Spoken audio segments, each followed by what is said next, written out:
Good Morning Business, le débat.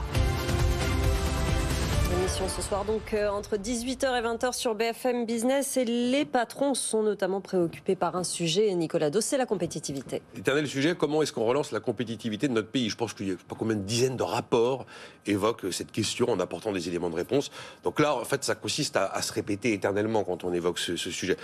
Si je dois le résumer en une seule formule, il faudrait peut-être consommer un peu moins et produire davantage. Voilà, ça serait le titre, tête de gondole. Après, il y a 4 éléments de rentrée, d'entrée sur le sujet. La fiscalité des entreprises, bien sûr. Ça fait des années qu'on fait plus payer les entreprises que les ménages. L'ensemble du dispositif, on sait à quel point c'est lourd. Ça a encore été argumenté par une énième note de l'Institut Molinari la semaine dernière.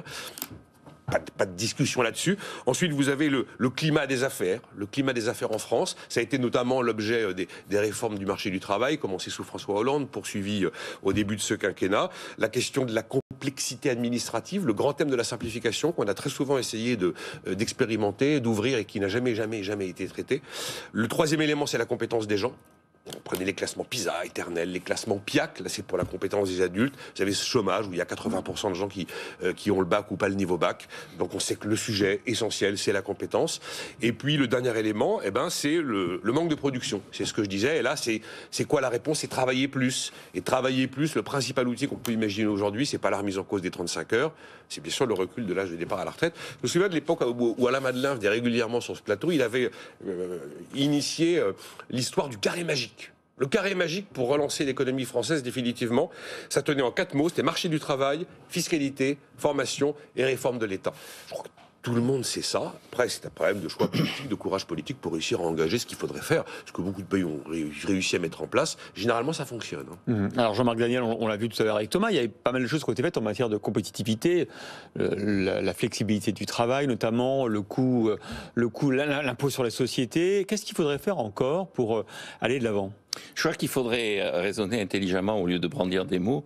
Le mot compétitivité est un mot qui est assez ambigu pour moi. Nicolas vient de dire qu'il fallait améliorer la formation. Améliorer la formation, ça améliore la productivité des gens. C'est-à-dire, ça améliore l'efficacité du travail. Dans la compétitivité, il y a cette idée qu'on va se comparer aux autres avec un objectif, c'est d'équilibrer les comptes extérieurs. Et ça, je rappelle quand même on va fêter cette année, là, ce mois-ci, les 250 ans de David Ricardo. Il était né en avril 1772. Et donc, ça fait 250 ans que l'on sait que une entreprise s'est fait pour vendre à l'extérieur ou à l'intérieur et que l'enjeu du commerce extérieur, c'est pas le coût des salaires, c'est pas la capacité à exporter, c'est les importations et la déformation de la balance commerciale par les importations. D'ailleurs, le FMI a fait une note assez précise, rappelant ça, avec une formule que je trouve très très claire, c'est-à-dire qu'on a un déficit extérieur, non pas parce que les salaires sont trop élevés, mais parce qu'on a une politique monétaire inconsidérée et une véritable fringale de consommation.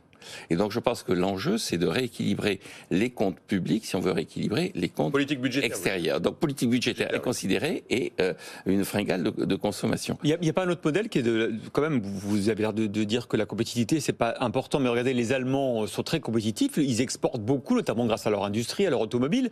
C'est aussi une manière d'équilibrer les comptes. Ils ont d'ailleurs des excédents colossaux. Oui, mais nous, on exporte aussi. Le véritable enjeu, effectivement, pour nos entreprises, c'est pas systématiquement d'abaisser le coût, notamment le coût salarial. Compétitivité, c'est devenu l'exemple de la punition qu'on impose aux salariés.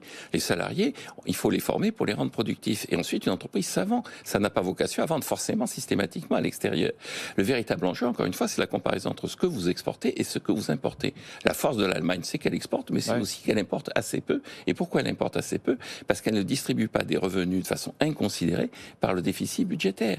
Vous avez une équation simple qu'on apprend tout de suite et sur laquelle Philippe Martin, donc, qui est le représentant du CAE dit on ne plaisante pas avec les équations comptables. L'équation, c'est S moins I plus T moins G égale X moins M. Le déficit extérieur, c'est résultat du fait qu'il n'y a pas assez d'épargne pour financer et l'investissement et le déficit budgétaire. Et donc, je pense que le véritable enjeu dans tout ça, pour en revenir encore une fois à Jacques Rueff, c'est au lieu de persécuter les salariés, en leur disant vous gagnez trop, les charges sont trop importantes, votre sécurité sociale nous coûte trop cher.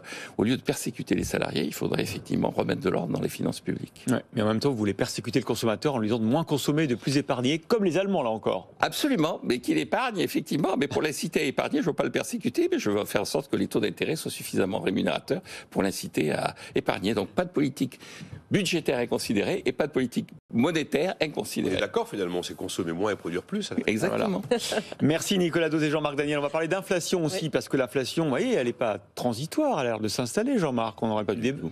Elle est transitoire. Mais tout à fait. Oh. C'est pas ce que pense Emmanuel Combes. Ouais, absolument. C'est pas ce que pense Emmanuel Combes. Je viens d'échanger avec lui 2 mots, mais enfin je vais le laisser. Et il dit la démographie elle joue contre l'inflation. On a des milliards d'Indiens à mettre sur le marché du travail, et donc ça va pas faire pression sur les salaires, ça va pas faire pression sur les coûts. Allez, on va tout cet exode rural qui se prépare. Donc je lui laisse le soin de répondre. Il y a pas Comme que ça. les éléments inflationnistes qui sont en train de s'installer. On va lui demander tout à l'heure, dans 2 minutes. Emmanuel Combes sera avec nous.